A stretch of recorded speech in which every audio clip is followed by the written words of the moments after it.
Hello, welcome back to everyone.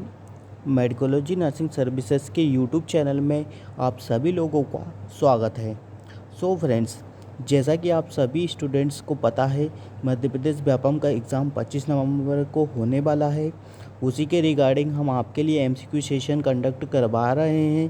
Previously year के जो question paper हुए हैं उनको हम आपके साथ डील कर रहे हैं। आपको किस टाइप के क्वेश्चंस एग्ज़ाम पेपर में देखने को मिलेंगे, कैसे क्वेश्चन बनते हैं, कौन से टॉपिक से किस सब्जेक्ट से ज़्यादा क्वेश्चन आपको देखने को मिलते हैं। तो उससे क्या है कि आपको एक आइडिया लग जाता है कि हमारे आने वाले अपकमिंग एग्ज़ाम में किस टाइप के आपको क्वेश्चन देखने को मिलेंगे। तो अभी तक फ्रेंड्स हमने आपके लिए 15 क्लासेस कंडक्ट करवा दिया है। आज का हमारा 16वां क्लास आपके लिए रहने वाला है। यदि किसी भी नर्सिंग ऑफिसर्स ने अभी तक क्लासेस नहीं देखा है तो प्लीज़ जाइएगा, मेडिकोलॉजी नर्सिंग सर्विसेज के यूट्यूब चैनल को सब्सक्राइब कर लीजिएगा, बेल आइकन को प्रेस कर लीजिएगा ताकि आने वाली कोई सी भी अपडेटिंग क्लासेस आपसे मिस ना हो और डायरेक्टली आपके पास नोटिफिकेशन पहुंच जाए। तो प्लीज़ चैनल को ज़रूर सब्सक्राइब कर लीजिएगा और बेल आइकन को प्रेस कर लीजिएगा। चलिए, आज का हमारा क्लास जो 16 नंबर का क्लास रहने वाला है उसके रिगार्डिंग बात करते हैं कि आज का हमारा जो 16 नंबर का क्लास रहने वाला है वो क्या रहने वाला है। तो चलिए मूव करते हैं हमारे क्लास की ओर। सो फ्रेंड्स, जो हमारा पिछला क्लास हुआ था हमने आपके साथ क्वेश्चन डील किए थे। 38 क्वेश्चन के अराउंड हमने आपके साथ क्या किया था, डील किया था। अब जो हमारा नेक्स्ट क्वेश्चन रहने वाला है, नेक्स्ट क्वेश्चन का बात करते हैं कि नेक्स्ट क्वेश्चन क्या देखने को मिलेगा। तो जो नेक्स्ट क्वेश्चन है अच्छे से रीड आउट करिएगा फ्रेंड्स। क्या लिखा हुआ है, the process of movement of solutes from an area of higher concentration to lower concentration is refer as. तो यहाँ पे आपसे बोला गया है कि the process of movement of the solute, मतलब जो सोल्यूट होते हैं वो हायर कंसनट्रेशन से लोअर कंसनट्रेशन की ओर जाते हैं तो उनको क्या कहा जाता है। तो फ्रेंड्स, उसको क्या कहा जाता है, तो उसको बोला जाता है डिफ्यूजन कहा जाता है। ठीक है, क्या कहा जाता है, डिफ्यूज़न कहा जाता है। अच्छे से रिमेंबर करिएगा कि इसको क्या बोला जाता है, डिफ्यूजन कहा जाता है। अब यही बात करूँ मैं ओस्मोसिस का, तो जो ओस्मोसिस होता है फ्रेंड्स वो क्या होता है, आपको ओस्मोसिस कैसे देखने को मिलता है। तो जो ओस्मोसिस होता है वो आपका लोअर टू हायर की ओर देखने को मिलता है। मतलब कहने वाली बात ये है कि जो ओस्मोसिस है, यदि आपसे एग्ज़ाम के पॉइंट ऑफ व्यू से बात करूँ कि ओस्मोसिस यदि पूछा जाता है तो आप पुट कर सकते हो कि जो हमारा सोल्यूट है वो फ्रॉम कहाँ से, लोअर कंसनट्रेशन से टू हायर कंसनट्रेशन की ओर मूव ऑन करता है। ठीक है, कहाँ से करता है, तो लोअर कंसनट्रेशन से लेके तो हायर कंसनट्रेशन की ओर मूवमेंट करता है। ठीक है फ्रेंड्स, अब बात करूँ मैं एक्टिव ट्रांसपोर्ट का। यदि एक्टिव ट्रांसपोर्ट क्या होता है, जिसमें कि एटीपी का यूज़ होता है। ठीक है, जो कोई सा भी सॉल्यूट पार्टिकल है जिसमें भी एक्टिव ट्रांसपोर्ट होता है उसमें एटीपी का यूज़ होता है। मतलब इसमें आपको एनर्जी का रिक्वायरमेंट होता है। किसका होता है, एनर्जी का आपको रिक्वायरमेंट लगेगा। ठीक है, क्या लगेगा, एनर्जी का रिक्वायरमेंट आपको देखने को मिलता है। जैसे एटीपी होता है, एनर्जी का रिक्वायरमेंट देखने को मिलता है, तो वो चीज़ें यहाँ पे आपको देखने को मिलती है। ठीक है, ओस्मोलैरिटी की बात करूँ मैं फ्रेंड्स, तो यदि ओस्मोलैरिटी आपसे पूछा जाता है एग्ज़ाम के पॉइंट ऑफ व्यू से हम देखें तो ओस्मोलैरिटी क्या होता है कि 1 लीटर में कितने सोल्यूट प्रेजेंट होते हैं उसको हम क्या बोला जाता है, ओस्मोलैरिटी बोला जाता है। क्या बोला जाता है, उसको हम ओस्मोलैरिटी कहते हैं। ठीक है फ्रेंड्स, तो ये चीज़ अच्छे से रिमेंबर करिएगा कि ओस्मोलैरिटी किसे बोला जाता है, ओस्मोसिस किसे बोला जाता है और डिफ्यूज़न किसे बोला जाता है। तो डिफ्यूज़न का यदि एग्जांपल की हम यदि बात करें कि डिफ्यूज़न का एग्जांपल कौन सा देखने को मिलता है, तो आप अपने लंग्स में जो गैस एक्सचेंज होता है उससे आप एक एग्जाम्पल के तौर पे आप इसको ले सकते हैं कि अपने लंग्स में भी डिफ्यूज़न देखने को मिलता है। वहाँ पे भी आपको हायर कंसनट्रेशन से लोअर कंसनट्रेशन की ओर क्या देखने को मिलता है, गैसेस का एक्सचेंज देखने को मिलता है। ओके फ्रेंड्स, मूव करते हैं हम नेक्स्ट क्वेश्चन पे कि नेक्स्ट क्वेश्चन क्या रहने वाला है। तो जो नेक्स्ट क्वेश्चन हमारा है अच्छे से रीड आउट करिएगा। लिखा हुआ है, which of the following complication does a nurse monitor immediately after undergoing percutaneous transluminal coronary angiography. तो ठीक है फ्रेंड्स, जो इसमें पूछा गया हुआ है आपसे बीच ऑफ द फॉलोइंग कॉम्प्लिकेशन, मतलब इसमें वह कौन सा कॉम्प्लिकेशन नर्स असेस करेगी, क्या हो रखा है पेशेंट को, ट्रांस ल्यूमिनल कोरोनो एंजियोप्लास्टी यहाँ पे हुआ है। तो सबसे पहले जो असेस करेगी ना फ्रेंड्स, एक नर्सिंग ऑफिसर क्या असेस करता है कि सबसे पहले ब्लीडिंग को असेस करता है। ठीक है फ्रेंड्स, का क्या करेगा, तो वो करेगा ब्लीडिंग को, क्या करेगा यहाँ पे ब्लीडिंग को असेस करेगा। हाइपरटेंशन जैसे मैंने बताया, अदर ऑप्शन का बात करें तो हाइपरटेंशन क्या होता है कि जो आपका ब्लड प्रेशर होता है वह नॉर्मली से कितना देखने को मिलता है, हाई देखने को मिलता है। कितना देखने को मिलता है फ्रेंड्स, तो जो नॉर्मली 128 से 18 डायस्टोलिक होता है हमारा, उससे कितना देखने को मिलेगा, हाई होगा। तो हम बोल सकते हैं कि हाइपरटेंशन की कंडीशन यहाँ पे अराइज हो रही। ये डिपेंड करता है फ्रेंड्स कंडीशन पे। यदि 140 के अबोव जाता है तो हम बोलते हैं हाइपरटेंशन होता है।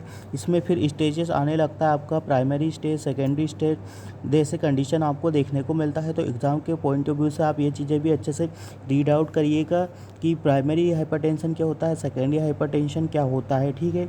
और हाइपरटेंशन को हम क्या अडल्ट में क्या बोला जाता है, साइलेंट किलर बोला जाता है।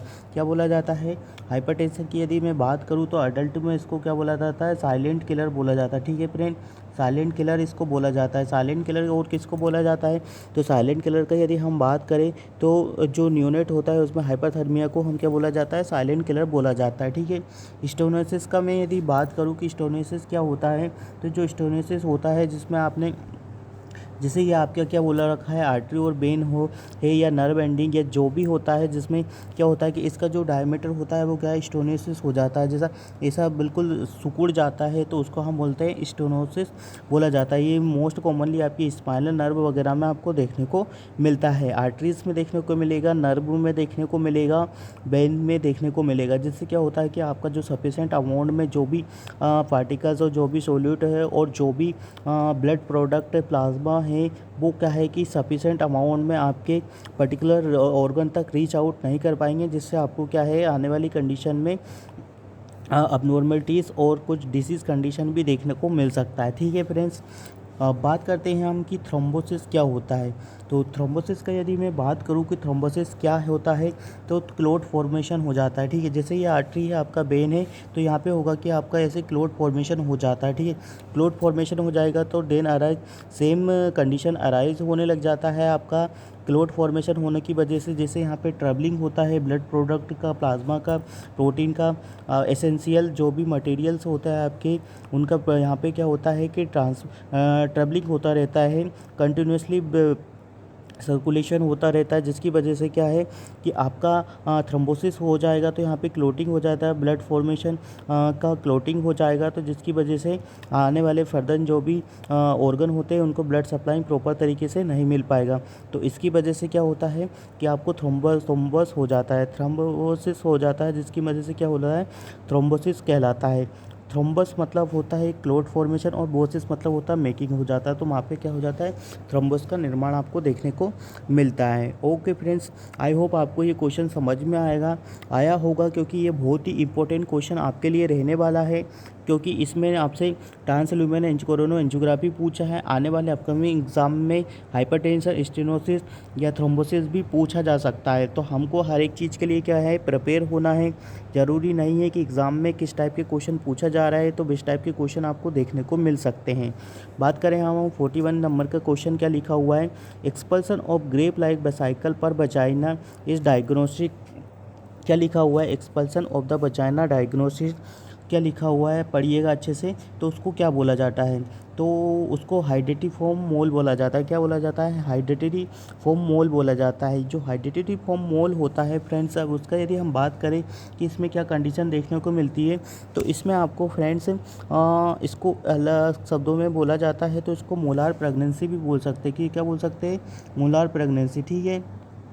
क्या होता है में इसमें क्लस्टर फॉर्म हो जाता है, ग्रेप लाइक वेसिकल, जैसे अंगूर के गुच्छों जैसा आकार होता है ना, वैसे यहाँ पे क्या देखने को मिलता है, आपको आकार देखने को मिलता है। कहाँ पे देखने को मिलेगा फ्रेंड्स, तो जैसे मैं बात करूँ कि ये आपका यूट्रस, सॉरी फ्रेंड्स, ये आपका यहाँ पे देखने को मिलता है, ठीक है। यहाँ पे आपको देखने को मिलतेगा, जैसे आपका यहाँ पे यूट्रस है तो यहाँ पे क्या आपको देखने को मिलेगा, ऐसे टिप टिप बसाइकल देखने को मिलता है, ठीक है। ऐसे बसाइकल देखने को मिलते हैं, प्रेजेंट होते हैं। ग्रेप लाइक स्ट्रक्चर यहाँ पे क्या होता है, प्रेजेंट होता है। हाइड्रेटिव फॉर्म का यदि बात करूँ मैं, तो काफ़ी इंपॉर्टेंट रहता है आपके किसकी कंडीशन में देखने को मिलता है, तो ये आपको एपीएच की कंडीशन में देखने को मिलता है, एंटीपार्टम हेमरेज की कंडीशन में आता है। ठीक है, किसकी कंडीशन में आता है फ्रेंड्स, तो ये आपको एपीएच की कंडीशन में देखने को मिलता है। इसमें क्या होता है कि ओवर प्रोलिफिकेशन हो जाता है आपके कोरियोनिक बिलाई का। जो ये आपका एग और स्पर्म होता है वो इनकरेक्टली जॉइंड होता है, मतलब जब आपका फर्टिलाइजेशन होता है तो उस समय क्या होता है कि आपका एग का है मतलब अच्छे तरीके से क्या होता है कि जॉइंट नहीं हो पाता है, जिससे आने वाले समय में आपको मोलार प्रेगनेंसी और हाइड्रेटिव होम देखने को मिलता है। ठीक है फ्रेंड्स, क्या देखने को मिलता है, हाइड्रेटिव होम आपको देखने को मिलता है। और यदि मैं और इसके बात करूँ, मैं थोड़ा डिटेल में बात करूँ तो इसमें क्या क्या चीज़ें देखने को मिलती है आपको। यदि आप डायग्नोस्टिक एवोल्यूशन का बात करेंगे तो इसमें आपको क्या देखने को मिलेगा, आपको एचसीजी जो होता है, एचसीजी क्या देखने को मिलेगा, इंक्रीज देखने को मिलेगा। या इससे भी आप पता लगा सकते हो कि जो लेडीज़ हो रही कि उनको कंडीशन कौन सा हो रखा है, तो उसको हाइड्रेटिव मोलार प्रेगनेंसी बोल सकते हैं। इसमें स्नो क्या देखने को मिलेगा, तो फ्रेंड इसमें इस स्नो स्टॉर्म देखने को मिलेगा। क्या मिलेगा, स्नो स्टॉर्म देखने को मिलेगा। यदि हम एक्सरे की बात करें तो इसमें स्नो स्टॉर्म आपको देखने को मिलेगा। ठीक है फ्रेंड्स, हाइड्रेटिव होल में ये कंडीशन आपको देखने को मिलती है। और किसकी वजह से होता है, तो कोर्स क्या, यदि मैं बात करूँ कि इसमें कोर्स क्या देखने को मिलता है, तो कोर्स फ्रेंड्स इसमें आपको देखने को मिलेगा जैसे एडवांस एज हुआ और एडवांस एज हुआ और भी अदर कंडीशन देखने को मिलती है, जिसमें की वजह से क्या हाइड्रेटिव होम आपको देखने को मिल जाता है। अब बात करूं मैं और क्या की चीज़ है, तो इसमें यदि आपको एज अ नर्सिंग ऑफिसर यदि आप वर्क कर रहे हैं तो आपको क्या क्या चीज़ों का ध्यान रखना है।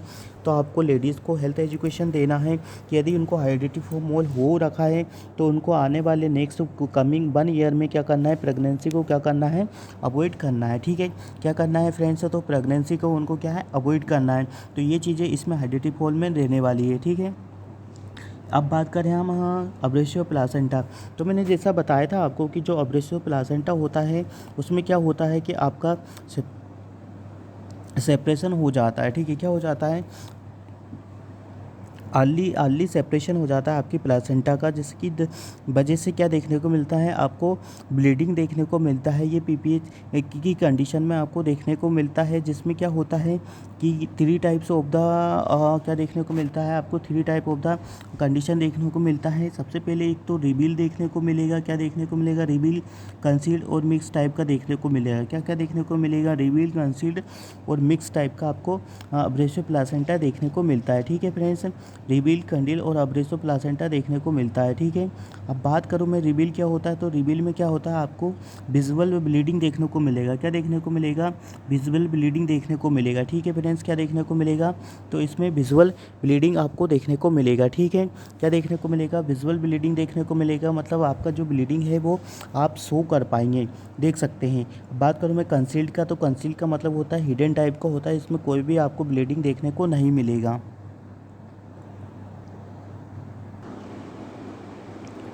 ओके फ्रेंड्स, तो आपको अब्रेसियो प्लासेंटा समझ में आया होगा कि किस टाइप का अब्रेसियो प्लासेंटा होता है, किसकी वजह से देखने को मिलता है और क्या क्या इसमें देखने को मिलता है। ठीक है फ्रेंड्स, तो मूव करते हैं हमारे नेक्स्ट पे, एक्टोपिक प्रेगनेंसी क्या होता है। तो एक्टोपिक प्रेगनेंसी का यदि बात किया जाए कि एक्टोपिक प्रेगनेंसी क्या होता है, तो आपको पता है कि एक्टोपिक प्रेगनेंसी का मतलब होता है कि जहाँ पे आपका फर्टिलाइजेशन होता है, उसके बाद जो एक का इम्प्लांटेशन होता है वो आपका कहाँ पे देखने को मिलता है, जो नॉर्मल से अबनॉर्मल कंडीशन हो जाती है कि जो आपका एक का इम्प्लांटेशन होता है वो outside of the fallopian tube देखने को मिलता है, तो उसी को हम क्या बोला जाता है, एक्टोपिक प्रेगनेंसी कहा जाता है। क्या कहा जाता है, उसी को हम बोलते हैं एक्टोपिक प्रेगनेंसी कहा जाता है। जिसकी वजह से क्या होता है कि जो आपका इम्प्लांटेशन होता है वो आपके एक प्रॉपर वे में नहीं होकर आउटसाइड ऑफ द नॉर्मल से अबनॉर्मल कंडीशन में देखने को मिलता है। इसमें क्या क्या चीज़ें देखने को मिलती है, तो यदि मैं बात करूं कि एक्टोपिक प्रेगनेंसी में क्या क्या आपको साइन एंड सिम्टम्स देखने को मिलेंगे, तो जो एक्टोपिक प्रेगनेंसी का यदि हम बात कर रहे हैं तो इसमें आपको देखने को मिलता है, क्या देखने को मिलता है फ्रेंड्स, तो इसमें आपको एब्डोमिनल पेन देखने को मिलेगा। ठीक है, एब्डोमिनल पेन देखने को मिलेगा, एमेनोरिया देखने को मिलेगा, और सही वही बात करूं मैं आपसे तो इसमें आपको वेजाइनल ब्लीडिंग देखने को मिलेगा, विजिबल वेजाइनल ब्लीडिंग देखने को मिलेगा। ठीक है, विजिबल वेजाइनल ब्लीडिंग आपको देखने को मिलेगा। ठीक है फ्रेंड्स, और क्या क्या बात करूं मैं इसमें, तो एक्टोपिक प्रेगनेंसी में आपको ये चीज़ें कंडीशन देखने को मिलती, क्या होता है क्या नहीं होता है, क्या साइन एंड सिम्टम्स होते हैं, वही ज़्यादा इंपॉर्टेंट आपके एग्ज़ाम के पॉइंट ऑफ व्यू से रहने वाले होते हैं। ठीक है फ्रेंड्स, और रिटेन प्लासेंटा का बात करूँ मैं, तो जब आफ्टर द बर्थ की बात करें हम, जब जैसे बेबी का बर्थ हो जाता है तो उसमें क्या हो जाता है कि आपका जो प्लेसेंटा होता है वो रिटेन हो जाता है। रिटेन मतलब है फ्रेंड्स कि आपका जो प्लेसेंटा होता है वो आपके वूम जो यूट्रस होता है, मदर का जो यूट्रस होता है उसी में क्या हो जाता है कि स्टे रहता है, मतलब कम्प्लीटली आउट नहीं होता है, मतलब नॉट कम्प्लीटली आउट होता है at the time of the birth है, ठीक है।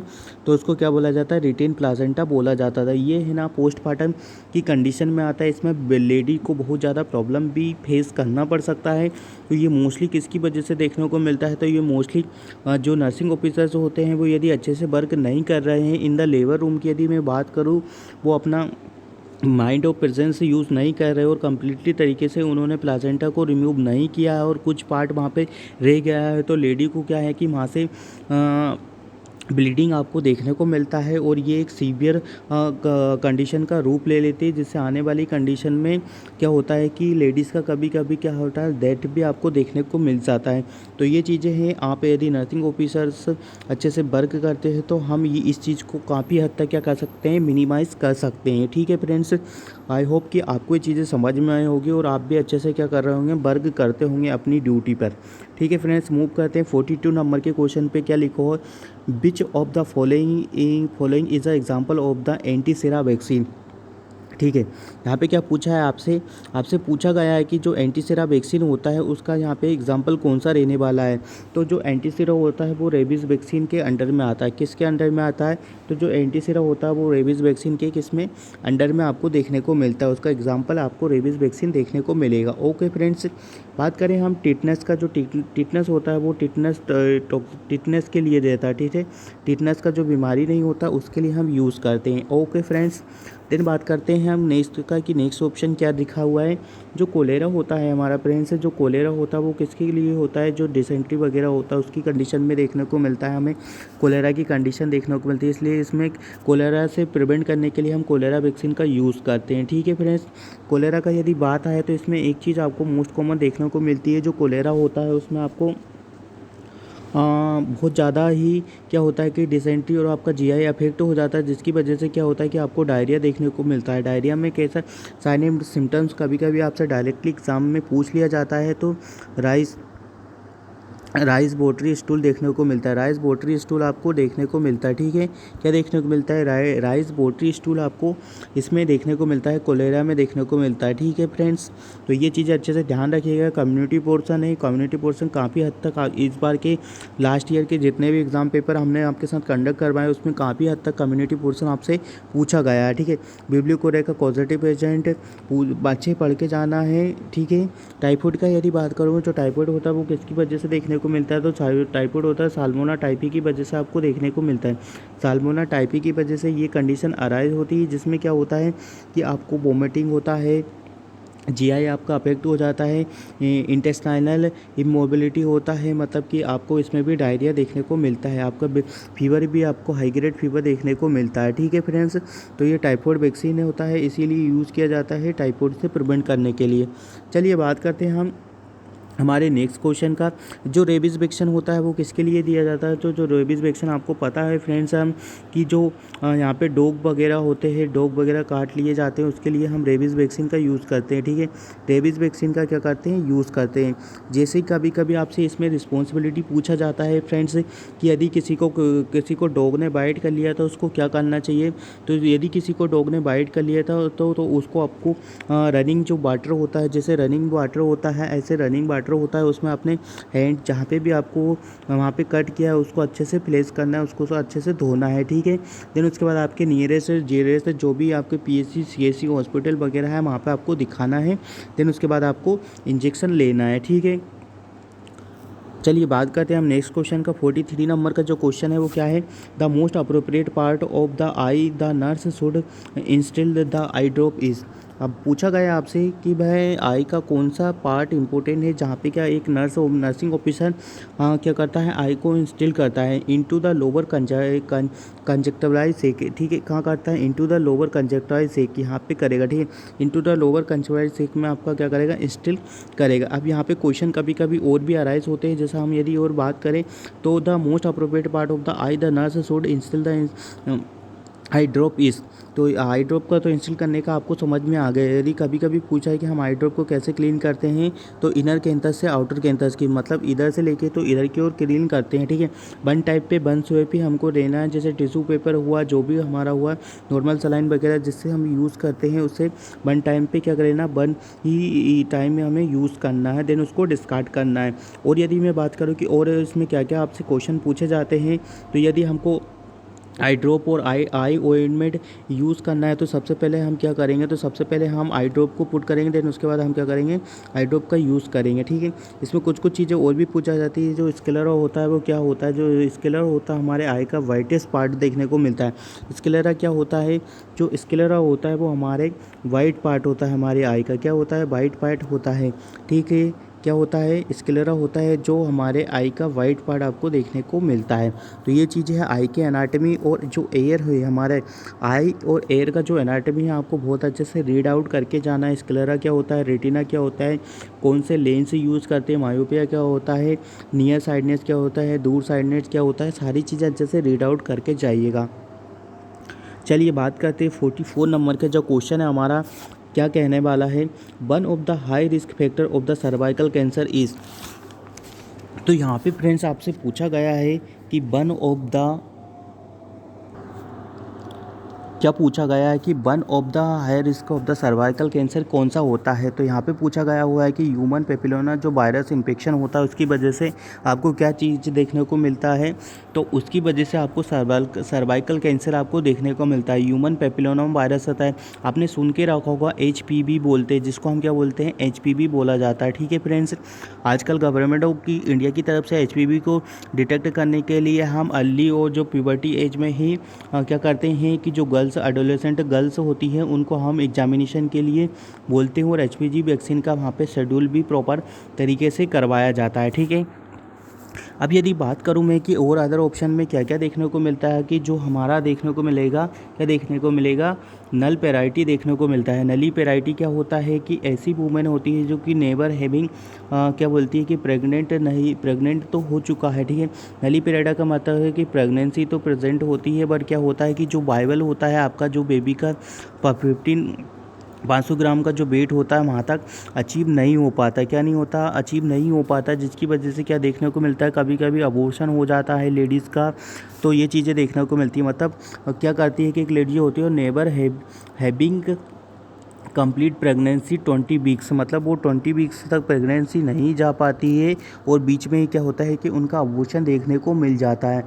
तो जिसकी वजह से क्या होता है कि उनको हम बोला जाता है नली पेराइटी बोला जाता है, मतलब no given birth to viable child, मतलब किसी भी एक, मतलब जो बच्चा होता है वो सांस लेने या जिंदा लेने के योग्य नहीं होता है, उसी को हम क्या बोला जाता है, नली पेराइटी बोला जाता है। अब यहाँ पे और भी कभी कभी क्या है कि आपसे क्वेश्चन पूछे जाते हैं कि नली पेराइटी तो हमने आपको बता दिया, बट और भी चीज़ें हैं। जैसा मैं यदि बात करूं कि नली पेराइटी हो गया, और नल ग्रेविडा क्या होता है, नल ग्रेविडा, ठीक है। नल ग्रेविडा क्या होता है फ्रेंड्स, नल ग्रेविडा, यदि नल ग्रेविडा का यदि मैं बात करूं कि वह लेडी जो नेवर प्रेग्नेंट, ठीक है, क्या होती है, नेवर प्रेग्नेंट, ठीक है, कभी भी उनकी लाइफ स्टाइल में वो अभी तक प्रेग्नेंट नहीं हुई है, उसके लिए क्या बोला जाता है, नल ग्रेविडा बोला जाता है, ठीक है फ्रेंड्स।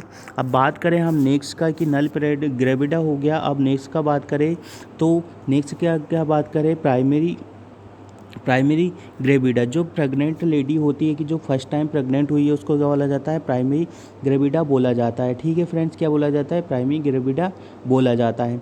मल्टीपेरा किसे बोला जाता है, मल्टीपेरा उनको बोला जाता है कि वो लेडी, मल्टीपेरा वह लेडी जो कि 1 और मोर चाइल्ड को क्या करा है, बर्थ उन्होंने दे चुके हैं, मतलब फर्स्ट टाइम सेकेंड टाइम उनका क्या प्रेगनेंसी अचीव हो चुका है, उनको क्या बोला जाता है, मल्टी ग्रेविडा बोला जाता है, ठीक है फ्रेंड्स। तो ये आपको ये टर्मोलॉजी से, OBG से रिगार्डिंग है, आपको बेसिक चीज़ें हैं ये पता होना चाहिए, और ये एग्ज़ाम के पॉइंट ऑफ व्यू से काफ़ी इंपॉर्टेंट होता है। किसी भी एग्ज़ाम का यदि मैं बात करूँ तो इसमें से एक ना एक क्वेश्चन आपको देखने को मिल जाता है कि नली पेराइटी क्या होता है, प्राइमरी ग्रेविडा क्या होता है, सेकेंडरी क्या होता है, और मल्टीपेरा क्या होता है। तो ये चीज़ें आपको अच्छे से रीड आउट करके जाइएगा, आपके एग्ज़ाम के पॉइंट ऑफ व्यू से बहुत ही इंपॉर्टेंट आपके लिए रहने वाला है, ठीक है फ्रेंड्स। बात करें हम एडवांस एज क्या होता है मैरिज का, तो जो एडवांस एज होता है वो कि आपको देखने को मिलता है 35 से अबव ईयर जो होता है, उसमें कभी कभी क्या होता है कि एडवांस एज होता है कि लीड आपका मैरिज वगैरह होता है, तो उसको हम एडवांस एज कहा जाता है। बात करते हैं 45 नंबर के क्वेश्चन का, क्या लिखा हुआ है, a teaching method which enables teachers trainee to participate a skill by the teaching, और क्या लिखा है, शॉर्ट टीचिंग लिखा है, शॉर्ट लिखा है। देन बात करें relation to an small number of the peoples is called as, क्या लिखा हुआ है फ्रेंड्स, पढ़िएगा अच्छे से। तो इसमें जो राइट आंसर आपको देखने को मिलेगा वो क्या अंदर माइक्रो टीचिंग रहेगा। जो एक टीचर होता है वो टीचिंग के लिए अपने जो भी स्किल्स वगैरह और बच्चों को प्रोवाइड करता है उसको माइक्रो टीचिंग कहा जाता है। क्या कहा जाता है, उसको माइक्रो टीचिंग कहा जाता है। लेक्चरर मेथड क्या होता है, लेक्चरर मेथड आपको देखने को मिलता है जिसमें क्या होता है कि लेक्चर होता है जिसमें टीचर्स आपको स्टडी करवाता है। डेमोन्स्ट्रेशन होता है किसी भी प्रोसीजर वगैरह का, क्या है आपको करके दिखाना होता है, डेमोन्स्ट्रेशन दिखाना होता है, जिससे आपने सुन के रखा Ryle's tube installation, IV cannulisation, ये सारी चीज़ें आपको डेमोन्स्ट्रेशन में देखने को मिलती है। ठीक है, चलिए मूव ऑन करते हैं हमारे नेक्स्ट क्वेश्चन पे कि नेक्स्ट क्वेश्चन क्या होने वाला है। जो 46 नंबर का क्वेश्चन है, क्या लिखा हुआ है, examination of the body by the tapping it with the finger is called. तो यहाँ पे आपसे पूछा गया है कि बहुत ही अच्छा है और इंटरेस्टिंग क्वेश्चन है। हर किसी भी एग्ज़ाम के पॉइंट ऑफ व्यू से बात करूँ तो इसमें से एक क्वेश्चन आपको देखने को मिलता है। क्या देखने को मिलता है कि एक क्वेश्चन आपको यहाँ पे देखने को मिल जाता है। तो चलिए बात करते हैं क्या पूछा गया हुआ है। तो जो यहाँ पे पूछा है examination of the body by the tapping, यदि हम किसी को अपने फिंगर से टेपिंग कर रहे हैं तो उसको क्या बोलते हैं, उसको हम बोल देते हैं परकशन, उसको बोला जाता है। क्या बोला जाता है, तो उसको परकशन बोला जाता है। ठीक है फ्रेंड्स, क्या बोला जाता है, तो उसको परकशन बोला जाता है। ठीक है, अब मैं बात करूं, परकशन हो गया हमारा। अब यहाँ पे कभी कभी पता है से आपसे दो कंडीशन देखी जाती है। सबसे पहले यदि मैं बात करूं कि जब आप फिज़िकल एग्जामिनेशन कर रहे हो, किसी का फिज़िकल एग्जामिनेशन कर रहे हो, तो क्या क्या इसका सीक्वेंस आपको क्या देखने को मिलता है। और यदि वही बात करूं मैं अब कि जैसे आप एब्डोमिनल एग्जामिनेशन कर रहे हो, एब्डोमिनल एग्जामिनेशन कर रहे हो तो आपको इसका सीक्वेंस क्या देखने को मिलता है। तो बहुत ही इंपॉर्टेंट चीज़ें बता रहा हूँ, अच्छे से डाउन करिएगा। जिससे हम फ्रेंड्स यदि किसी का हम क्या कर रहे हैं कि जैसे बात करूं मैं कि एब्डोमिनल एग्जामिनेशन कर रहे हैं, तो सबसे पहले हम क्या करते हैं कि जैसे हम एब्डोमिनल एग्जामिनेशन करते हैं तो सबसे पहले इंस्पेक्शन करते हैं। इंस्पेक्शन करते हैं मतलब हम क्या देखते हैं, उसको देखते हैं कि इंस्पेक्शन करते हैं कि कैसे क्या दिख रहा है। देन उसके बाद क्या करते हैं हम, इंस्पेक्शन हो गया। देन यदि बात करूँ तो मैं सेकंड पे क्या आएगा, तो हम यहाँ पे रब करते हैं और सेकंड पे मूव करते हैं कि सेकंड पे आपको क्या देखने को मिलेगा। तो इंस्पेक्शन हो गया, फिर उसके बाद क्या करते हैं, अस्कल्टेशन करते हैं। ठीक है, क्या करेंगे, इंस्पेक्शन करेंगे, फिर देन करेंगे अस्कल्टेशन करेंगे। देन उसके बाद क्या करेंगे, परकशन करेंगे। देन उसके बाद क्या करेंगे, हम पाल्पिटेशन करेंगे। अब फ्रेंड्स एक चीज़ यहाँ पे ध्यान देने वाली बात ये है कि जब हम एब्डोमिनल एग्जामिनेशन करते हैं, क्या करते हैं, एब्डोमिनल एग्जामिनेशन करते हैं तो सबसे पहले इंस्पेक्शन करते हैं। देन क्या करते हैं, अस्कल्टेशन करेंगे। देन इसके बाद परकशन करेंगे, फिर उसके बाद परकशन, देन पाल्पेशन करेंगे। क्योंकि फ्रेंड्स हम यदि एब्डोमिनल एग्जामिनेशन करने जा रहे हैं तो हम सबसे पहले क्या, क्योंकि पाल्पेट नहीं करेंगे, क्योंकि पाल्पेट करेंगे तो हमारा जो की फाइंडिंग है वो हमें डिसमैच और अच्छे से नहीं मिल पाएगा। ठीक है, वही बात करते हैं यदि फिजिकल एग्जामिनेशन कर रहे हैं तो फिजिकल एग्जामिनेशन में क्या रहता है, सबसे पहले हम इंस्पेक्शन तो करते ही हैं फ्रेंड्स। देन उसके बाद क्या करते हैं, पाल्पेट करते हैं। सबसे पहले एग्जामिनेशन जैसे आपने करके रखा होगा, जैसे हम कभी कभी किसी का फिजिकल एग्जामिनेशन करते हैं, इंस्पेक्शन, पाल्पेटेशन करते हैं, देन उसके बाद परकशन करते हैं और अस्कल्टेशन होता है जो सबसे बाद में करते हैं। तो यहाँ पे क्वेश्चन हमेशा ही ये बनता है और हमेशा ही बच्चों को क्या है इस चीज़ में कन्फ्यूज़न होता है। तो आई होप आज के बाद आपको इसका कन्फ्यूज़न नहीं देखने को मिलेगा। आपको कैसे भी करके ये, चाहे आप अपना ट्रिक बनाओ या कैसे ही करके आप इसको बट याद रखिएगा, कैसे करके ये चीज़ें आपको याद रहना चाहिए, काफ़ी इंपॉर्टेंट होता है। और एग्ज़ाम में सीधा ही आपको आता है क्वेश्चन कि अस्कल्टेशन, परकशन, कभी कभी सीक्वेंस दे दिया जाता है कि इसके बाद क्या होता है, इसके बाद क्या देखने को मिलता है। तो ये चीज़ आपको अच्छे से रीड आउट करना है और अच्छे से एग्ज़ाम के पॉइंट ऑफ व्यू से याद करके जाना है कि हाँ हम फिजिकल एग्जामिनेशन कर रहे हैं या एब्डोमिनल एग्जामिनेशन कर रहे हैं तो सबसे पहले क्या आएगा और सबसे बाद में क्या देखने को मिलेगा। ओके, मूव ऑन करते हैं नेक्स्ट क्वेश्चन का कि नेक्स्ट क्वेश्चन क्या रहने वाला है। 47 नंबर का जो क्वेश्चन है, hyperproteinuria is low level of the plasma protein often characterised by. तो यहाँ पे क्या लिखा होगा, हाइपर प्रोटीन प्रोटीनिया है, मतलब हाइपोप्रोटीनिया मतलब आपकी प्रोटीन, आपके ब्लड में प्रोटीन का लेवल का आपको क्या देखने को मिलेगा, लेस देखने को मिलेगा, मतलब डिक्रीज़ देखने को मिलेगा। क्या देखने को मिल रहा है, डिक्रीज़ देखने को मिल रहा है। ठीक है, क्या देखने को मिल रहा है फ्रेंड्स, तो आपका जो प्रोटीन का लेवल है वो आपको क्या देखने को मिल रहा है, यहाँ पे डिक्रीज़ देखने को मिल रहा है। ठीक है, तो अब बात करूँ मैं उसको क्या बोला जाता है, उसकी वजह से टिश्यू एडिमा हो जाता है, टिश्यू एडिमा हो जाता है। क्या इसका जो राइट आंसर है वो आपको टिश्यू एडिमा देखने को मिलेगा। ठीक है, एक्सेसिव वेट लॉस नहीं होता है, नर्व डैमेज नहीं होता है, एक्सट्रीम वेट गेन नहीं होता है। ठीक है, एक्सट्रीम वेट गेन मैं यदि बात करूँ आपसे, यदि क्वेश्चन आया हुआ है तो जैसे आपने सुन के रखा होगा कि कभी कभी क्या होता है कि लेडीज़ का जो वेट गेन होता है वो at the time of pregnancy, जो फर्स्ट टाइम सेकंड टाइमेस्टर में क्या होता है कि प्रेगनेंसी में क्या देखने को मिलता है, आपको एक्सेसिव वेट गेन देखने को मिलता है। यदि मैं बात करूँ कि जो नॉर्मल 0.5 केजी, जो अपना 0.5 केजी होता है वो नॉर्मल वेट गेन होता है हमारे। यदि इससे 2.5 केजी से आपको ज़्यादा देखने को मिल रहा है तो वो कंडीशन आपको किस कंडीशन में देखने को मिलता है, तो आपने सुन के रखा होगा कि एक्लेम्सिया, प्री एक्लेम्सिया की जो कंडीशन होती है वो कंडीशन इसमें आपको देखने को मिलती है। ठीक है, और यदि लेडीज़ का जो वेट है इन ड्यूरिंग प्रेगनेंसी वो इंक्रीज़ ही नहीं हो रहा है फ्रेंड्स, मतलब है कि आपका वेट जो क्या डिक्रीज़ है, क्या है, डिक्रीज़ है, तो आपको कंडीशन कौन सी देखने को मिल सकती है, आपका बेबी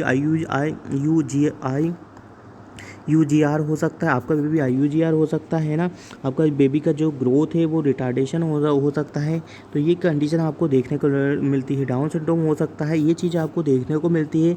तो ये चीज़ अच्छे से ध्यान रखनी है। यदि बात करूँ मैं एंटीनेटल मदर का बात करूँ कि उनमें जो कंडीशन होती है उनमें यदि वेट एक्सेसिव वेट गेन हो रहा है 0.5 केजी से, कितना याद रखिएगा, 0.5 केजी से यदि वेट एक्स्ट्रा गेन हो रहा है, रैपिडली गेन हो रहा है, तो हमको उनकी कंडीशन देखना है और असेस करना है और फर्दर उसके लिए इन्वेस्टिगेशन और फर्दर मैनेजमेंट हमको यूज़ करना है। और यदि नहीं भी हो रहा है, वेट गेन बिल्कुल ही ना के बराबर है, तो वो चीज़ें भी आपको कंसिडर करके चलना है। ठीक है, बात करते हैं हम नेक्स्ट का कि नेक्स्ट क्वेश्चन क्या रहने वाला है। 48 नंबर का क्वेश्चन है, the purpose of the transit system in emergency. बहुत ही अच्छा क्वेश्चन है। हर एग्जाम पेपर से बात करूँ तो यहाँ से एग्जाम के से आपसे क्वेश्चन कैसे भी पूछ लिया जाता है, लैंग्वेज चेंज करके भी पूछ लिया जाता है। तो यहाँ पे पूछा गया है the purpose of the transit system in emergency is to.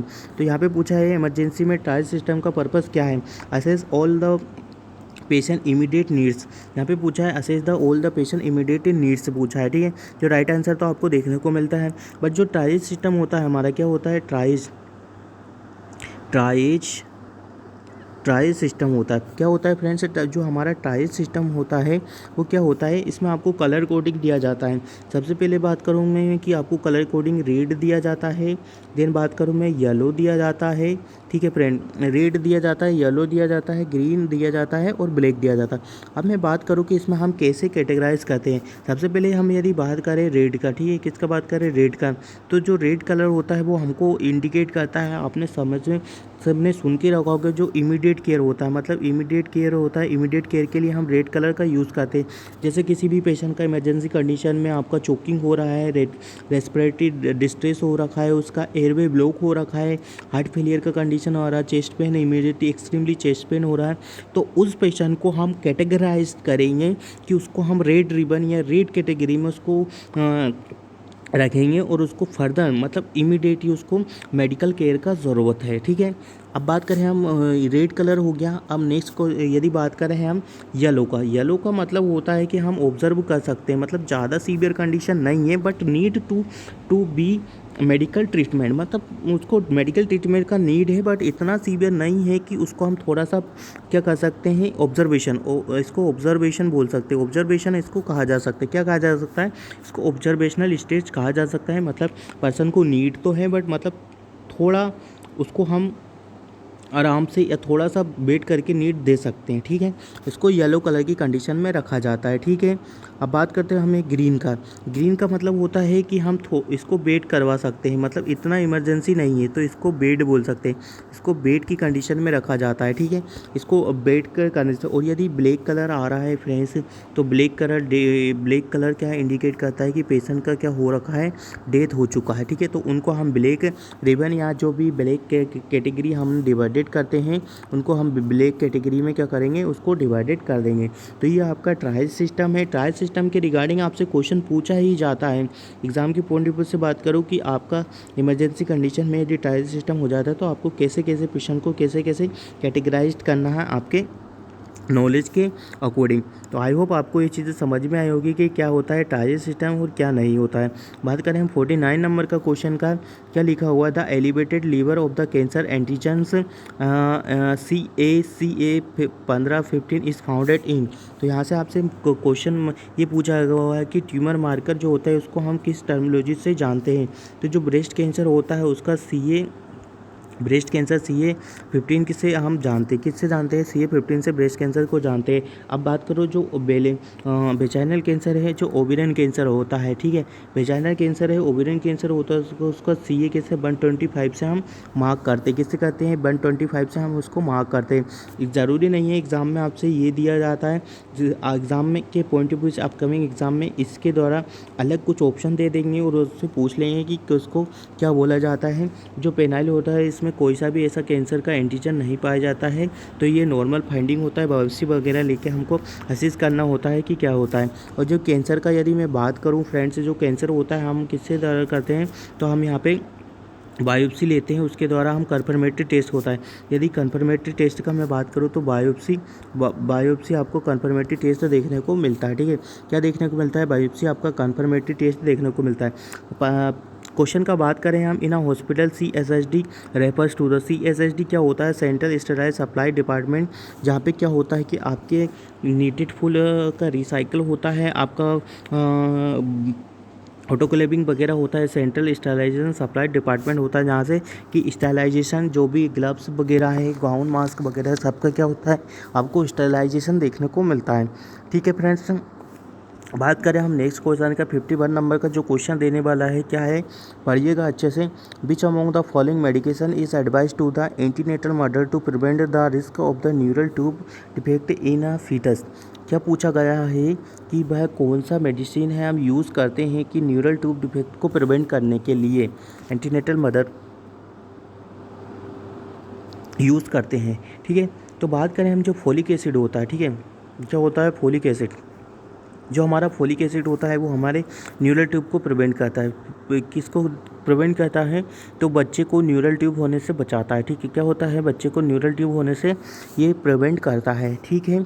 हम फोलिक एसिड का जो टैबलेट होता है ना फ्रेंड्स, जो फोलिक एसिड का टैबलेट होता है ना, हम बिफोर कंसप्शन से ही स्टार्ट कर देते हैं। मतलब जैसे 1 मंथ या 4 वीक्स बोल सकते हैं, 4 वीक्स बिफोर ही हम क्या कर सकते हैं, यदि आपका प्री प्लान प्रेगनेंसी है, यदि आप प्लान करके प्रेगनेंसी कर रहे हो, तो आपको क्या है कि हेल्थ एजुकेशन देना है। एज अ नर्सिंग ऑफिसर आपको कपल्स को बताना है कि आपको 1 मंथ पहले ही क्या करना है, फोलिक एसिड और इसका जो फोलिक एसिड और आयरन का क्या करना है, टैबलेट आपको कंज्यूम करना स्टार्ट कर देना है, ठीक है फ्रेंड्स।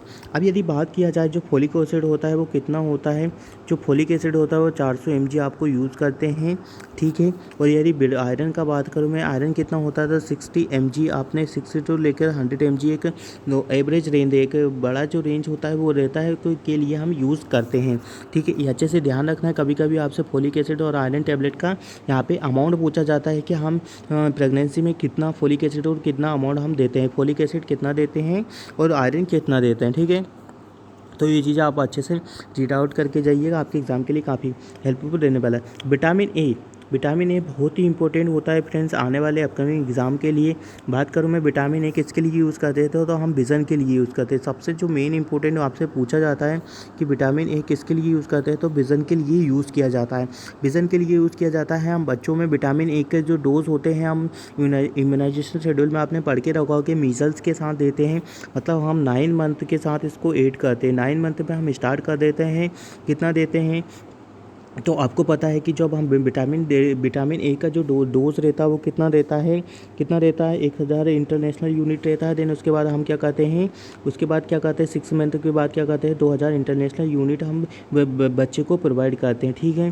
तो ऐसे आपको 9 डोज विटामिन ए के लगाना होता है, वो पूरा कंप्लीट होना होता है। ये आपके विज़न के लिए काफ़ी हेल्पफुल रहने वाला होता है। बायोटेट स्पॉट हुआ आपके हर एक चीज़ के लिए रहने वाला है।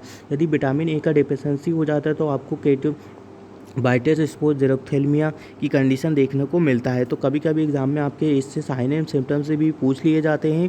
न्यूट्रिशन रिलेटेड हर एक चीज़ अच्छे से रीड आउट करके जाइएगा, आपके एग्जाम के पॉइंट ऑफ व्यू से बहुत ही इंपॉर्टेंट आपको देखने को मिलेगा। ओके फ्रेंड्स, चलिए मूव करते हैं। विटामिन ए हो गया, विटामिन के। विटामिन के भी आपके लिए काफ़ी इंपॉर्टेंट होता है।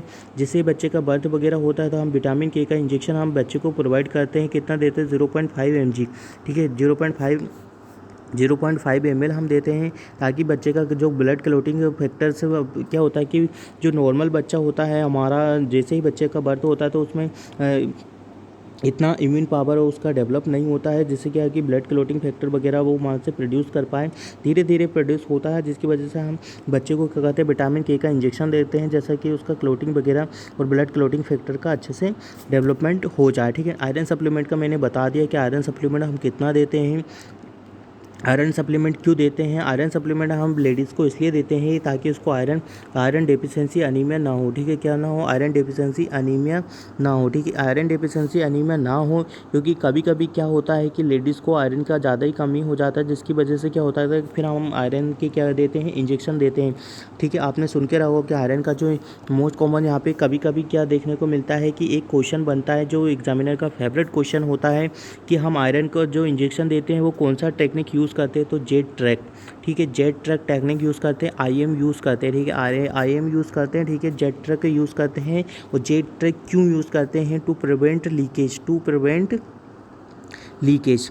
एडिशनल पॉइंट इसलिए बता रहा हूँ कि एग्ज़ाम के पॉइंट ऑफ व्यू से आपके लिए काफ़ी हेल्पफुल रहता है। आपको पता होना चाहिए कि हम क्या पढ़ रहे हैं, और इसके रिगार्डिंग को रिलेटेड करके आप यदि स्टडी करेंगे ना तो आपके लिए काफ़ी हेल्पफुल रहने वाला होता है। ऐसा नहीं है कि आपको क्वेश्चन रीड करवा दिए, क्वेश्चन रीड तो आप खुद अपने हिसाब से भी कर लोगे, ये क्वेश्चन आप पेपर अपने हिसाब से भी रीड कर सकते हो, बट क्या एडिशनल पॉइंट है, क्या एडिशनल कुछ और चीज़ हमें ऐड करना है? तो आपका जो मेडिकोलॉजी होता है वो इसी के लिए है कि हम आपको एडिशनल पॉइंट हमें ऐड करके बता रहे हैं, ताकि आपको एग्ज़ाम के पॉइंट ऑफ व्यू से देखें तो आपके लिए काफ़ी हेल्पफुल रहने वाला है ये चीज़ें। और आज का फ्रेंड हम बता दें आपको कि आज हमारा जो क्वेश्चन पेपर का पूरा पोर्शन है, जितने भी क्वेश्चन पेपर थे प्रीवियसली ईयर के, सारे ही मैंने क्लास के थ्रू आपके साथ कंडक्ट करवा दिए। इसके बाद जो हमारा क्लास होगा हम आपके लिए एमसीक्यू, जो भी इम्पोर्टेंट एमसीक्यू है सारे सब्जेक्ट से, कॉमन सब्जेक्ट से हम आपके साथ डील करने वाले हैं। ठीक है, तो मूव करते हैं हमारे नेक्स्ट क्वेश्चन पे। Which of the following hormone involve in the let down reflex? बहुत ही इंपॉर्टेंट क्वेश्चन है। ओबीजी से बात करूँ मैं कि यहाँ पे पूछा गया है आपसे which of the following hormone involve in the let down reflex. ठीक है, तो यहाँ पे आपको आंसर तो समझ में आ गया होगा कि जो लेट डाउन रिफ्लेक्स होता है वो क्या होता है? ऑक्सीटोसिन की वजह से देखने को मिलता है। अब जो प्रोजेस्टेरोन होता है फ्रेंड्स, तो जो प्रोजेस्टेरोन होता है इसको हीरो ऑफ द प्रेगनेंसी भी बोला जा सकता है। हीरो ऑफ प्रेगनेंसी मतलब क्या होता है कि जो जहाँ पे प्रेगनेंसी को जो मेंटेन करने का काम होता है वो प्रोजेस्टेरोन का रहता है। क्या इसका रहता है? हीरो ऑफ द प्रेगनेंसी इसीलिए बोला जाता है कि जो प्रोजेस्टेरोन होता है पूरी आपका बोला जाए तो पूरी साइकिल में 9th मंथ में जो प्रेगनेंसी को मेंटेन करके रखता है वो आपका प्रोजेस्टेरोन होता है। क्या होता है? आपका प्रोजेस्टेरोन होता है। ठीक है, आप हीरो ऑफ द प्रेगनेंसी से इसको याद रख सकते हैं। हीरो का काम क्या होता है कि अपने हीरोइन का क्या करना होता है? बचाना होता है। ऐसा ही यहाँ पे अपना प्रोजेस्टेरोन का जो वर्क होता है वो ऐसा हीरो का काम करता है, अपनी प्रेगनेंसी को हर एक कंडीशन से, हर एक चीज़ के लिए वो क्या करता है? प्रिवेंट करके रखता है, हर एक चीज़ के लिए बचाता है। तो वही चीज़ है, इसलिए बोला जाता है इसको हीरो ऑफ द प्रेगनेंसी कहा जाता है। अब बात करें हम और की क्या क्या है, तो जैसे फ्रेंड्स यहाँ पे आपसे क्वेश्चन एक बनता है, हमेशा बच्चों के मन में कन्फ्यूजन रहता है, ये रिलेटेड टू क्या रहता है? लेट डाउन रिफ्लेक्स से हो रहता है और मिल्क प्रोडक्शन। ठीक है, milk production, let down reflex से मिल्क प्रोडक्शन और लेट डाउन रिफ्लेक्स के रिगार्डिंग ही ऑलवेज कन्फ्यूजन बना रहता है स्टूडेंट्स के मन में। तो लेट डाउन रिफ्लेक्स है जो मिल्क प्रोडक्शन है, यदि मैं मिल्क प्रोडक्शन का बात करूँ तो P4 प्रोलेक्टिन होता है और P4 प्रोडक्शन होता है। क्या होता है? प्रोडक्शन। यदि यहाँ से आप ये क्वेश्चन में यदि ये पूछा जाता है कि वह कौन सा हार्मोन होता है कि जो मिल्क प्रोडक्शन में हेल्प करता है, तो आपको आंख बंद करके राइट आंसर प्रोलेक्टिन लिख देना होता है कि जो प्रोलेक्टिन होता है वो हमारे मिल्क प्रोडक्शन में हेल्प करता है। मतलब क्या करता है? मिल्क प्रोडक्शन में आपका हेल्प करता है। और यदि बात करो ऑक्सीटोसिन होता है वो आपके मिल्क प्रोडक्शन नहीं करता है, बट जो मिल्क बना हुआ था उसको लेट डाउन मतलब स्नीज और निकालने के लिए काम में आता है। ठीक है, क्या कहता है वह एक प्रोसेस होता है जिसकी तरह से क्या होता है मिल्क इजेक्ट होता है। इजेक्ट मिल्क लेट डाउन भी बोल सकते हैं और मिल्क इजेकुलेटरी भी कहा जाता है, इजेकुलेटरी भी कहा जा सकता है। तो कुछ एडिशनल पॉइंट यहाँ पे कवर किए हमने और मूव करते हैं नेक्स्ट वन पे कि नेक्स्ट क्या रहने वाला है। 53 नंबर का क्वेश्चन है, which of the following health teaching is a note appropriate for the patients receive anti coagulation therapy. ठीक है, तो क्या करना है, यहाँ पे पूछा हुआ है कि आप क्वेश्चन अच्छे से रीड करिएगा, क्या देखा हुआ नोट। ठीक है, appropriate for the patient receiving anti coagulation therapy. तो जो पेशेंट होता है वो एंटी कोएगुलेशन थेरापी ले रहा है, मतलब एंटी कोएगुलेशन थेरापी ले रहा है, तो उसको क्या करना है, अवॉइड टेकिंग द एस्प्रिन। तो एस्प्रिन हमें अवॉइड करना है क्योंकि एस्प्रिन भी खुद एक एंटी कोएगुलेंट होता है। ठीक है, मतलब क्यों क्या होता है कि वो ब्लड को जमने नहीं देता है, ब्लड को पतला करता है, जिसकी वजह से क्या होगा, यदि ओबियसली आप एंटीकोएगुलेंट थेरेपी ले रहे हैं तो यदि आप एस्प्रिन भी लेंगे तो आपका जो इफेक्ट ड्रग का इफेक्ट है वो ना के बराबर होगा, मतलब आपका कोई मतलब नहीं होगा। आप ड्रग ले रहे हैं बट आपको क्या उससे कोई भी इफेक्ट देखने को नहीं मिलेगा। ठीक है, क्या नहीं मिलेगा, तो उसका आपको कोई भी इफेक्ट देखने को नहीं मिलेगा। तो ये चीज़ें ध्यान रखना, एज अ नर्सिंग ऑफिसर्स है ये चीज़ें आपको पता होना चाहिए। चलिए मूव ऑन करते हैं नेक्स्ट क्वेश्चन पे। 54 नंबर का जो क्वेश्चन रहने वाला है, द अब्रिविएशन NPO मतलब क्या होता है, नील पर माउथ। ठीक है, जो इसका फुल फॉर्म रहता है वो क्या रहता है, नील पर माउथ। ठीक है, इसका जो फुल फॉर्म रहता है वो क्या रहता है, नील पर माउथ होता है। Patient must not eat at drink. जो हम कभी कभी पेशेंट का सर्जरी होने वाला होता है तो हम पेशेंट को बोलते हैं, और डॉक्टर जो सर्जन वगैरह होते हैं वो बोल के जाते हैं कि इस पेशेंट का सुबह सर्जरी होने वाला होता है तो इनको क्या रखना है, नील पर माउथ रखना है। तो वही कंडीशन यहाँ पे है, नील पर माउथ होता है। बिफोर द सर्जरी हम कितना नील पर माउथ रखते हैं, तो 6 to 4 आवर्स, 6 to 4 आवर्स हम पेशेंट को नील पर माउथ यहाँ पे रखते हैं। ठीक है फ्रेंड्स, चलिए मूव ऑन करते हैं नेक्स्ट क्वेश्चन पे। Boiling water is the best example of the which form of the heat transfer. जो बॉइलिंग ऑफ द वाटर रहता है, मतलब बॉइलिंग ऑफ द वाटर कौन कौन सा होता है, बॉइलिंग ऑफ द वाटर कौन सा में आना देखने को मिलता है, एग्जाम्पल है अपने हीट ट्रांसफ़र का। तो boiling of water the convection, convection में आपको देखने को मिलता है। मतलब क्या होता है, देखिएगा फ्रेंड्स, यहाँ पे जो आपसे कभी कभी क्या है, हीट ट्रांसफ़र के सारे ही मेथड पूछ लिए जाते हैं। जो कन्वेक्शन होता है हम रेडिएंट वार्मर में भी यूज़ करते हैं। मैंने आपको पहले क्लास में भी बताया था कि जब हम फोटोथेरेपी वगैरह बच्चों को देते हैं तो वहाँ पे कौन सा हीट प्रोड्यूस होता है, तो कन्वेक्शन हमारा यूज़ होता है। जो रेडिएशन होता है यह सबसे ज़्यादा पूछा जाता है, 60% हमारा हीट ट्रांसफ़र होता है रेडिएशन के द्वारा, 60% होता है इवेपोरेशन होता है, भाप के द्वारा होता है, वो कंडक्शन होता है सरफेस एरिया में, जैसे किसी भी हीट सरफेस एरिया को टच कर लेते हैं तो उसकी वजह से आपको देखने को मिलता है। तो ये चीज़ें आपको अच्छे से रीड आउट करके जाना है। आने वाले कमिंग एग्जाम में आपसे कन्वेक्शन ना देखे इवोपरेशन भी पूछ लिया जाता है, रेडिएशन भी पूछ लिया जाता है, वो कंडक्शन भी पूछ लिया जाएगा।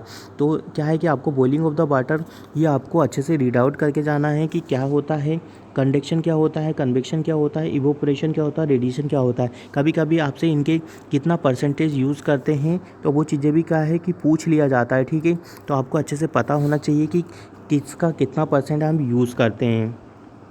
ठीक है, 56 नंबर का क्वेश्चन पूछा गया हुआ है, which of the following is a not the rational for the combination chemotherapy in the patient with the cancer. तो यहाँ पे पूछा हुआ है कि कैंसर का वह कौन सा रेशनल कीमोथेरेपी नहीं है, तो to cure the symptoms immediately, मतलब क्योर द सिम्टम्स इमिडिएटली नहीं होता है। To interpret the cell site at the various stages, yes होता है। To prevent drug resistance, yes होता है। To minimise the toxicity of the high doses single drug. तो ये चीज़ें भी आपको देखने को मिलता है। बट यदि मैं बात करूँ कॉम्बिनेशन ऑफ द कीमोथेरेपी का, जो ये रहता है to cure the symptoms immediately, मतलब हम सिम्टम्स को इमिडिएटली क्योर नहीं कर सकते। आपने देखा होगा कि जो भी कैंसरस पेशेंट होते हैं उनका जो एक कीमोथेरेपी चलता है वो काफ़ी लंबा चलता है, मतलब 2 महीने 3 महीने 6 मंथ ऐसे चलता है। तो उसमें क्या है कि हम इमिडिएटली क्योर नहीं कर सकते हैं, टाइम लगता है। टाइम ड्यूरेशन के साथ आपका धीरे धीरे क्या होता है, सेल जो इधर साइज ग्रोथ वगैरह हो रखा है वो धीरे धीरे सबसाइड होने लगता है। ठीक है, तो मूव करते हैं हमारे नेक्स्ट क्वेश्चन पे। नेक्स्ट क्वेश्चन क्या रहने वाला है, 57 नंबर का क्वेश्चन है, आज हम पूरा कंप्लीट कर देंगे। The presence of the fluorine in excessive quantity in the drinking water result in the, तो डेंटल फ्लोरोसिस हो जाता है। यदि आपके ड्रिंकिंग वाटर में एक्सेस अमाउंट में क्या है, फ्लोरीन पाया जाता है। तो एक्सेस अमाउंट में क्या जाता है, फ्लोरीन पाया जाता है। तो आपको डेंटल मतलब आपके दांतों में क्या देखने को मिलता है, फ्लोरोसिस देखने को मिलता है। ठीक है, फ्लोरोसिस देखने को मिलता है, वो उसमें देखने को प्लेक फॉर्मेशन नहीं होता है, डेंटल कैरिस नहीं होता है, फ्लोरेशन नहीं होता है। ठीक है, ये चीज़ अच्छे से ध्यान रखना है। 58 नंबर का क्वेश्चन का यदि बात करें, health education is the example of the which level of the prevention के रिगार्डिंग क्वेश्चन आपसे पूछा जाता है। जैसा मैंने बताया था फ्रेंड्स, आपको हर एक एग्ज़ाम में प्रिवेंशन, कोई सा भी इंडिया का नर्सिंग रिलेटेड एग्जाम हुआ उसमें प्रिवेंशन रिलेटेड क्वेश्चन एक ना एक पुटअप होता ही है। तो ये अच्छे से समझना है। एक बार और मैं बता देता हूँ, क्योंकि हमारा मोरल रिस्पॉन्सिबिलिटी है आपको हर एक चीज़ बताना। ठीक है, health education is the example. Health education किस में आता है, आपका प्राइमरी प्रिवेंशन में आता है। ठीक है, जैसा हेल्थ एजुकेशन है मतलब कि प्राइमरी प्रिवेंशन में आता है। हेल्थ एजुकेशन का मतलब यही होता है कि हम किसी भी रिस्क फैक्टर को क्या करते हैं, मिनिमाइज़ करते हैं। सेकेंडरी प्रिवेंशन क्या होता है, सेकेंडरी प्रिवेंशन होता है अर्ली डिटेक्शन एंड डायग्नोसिस।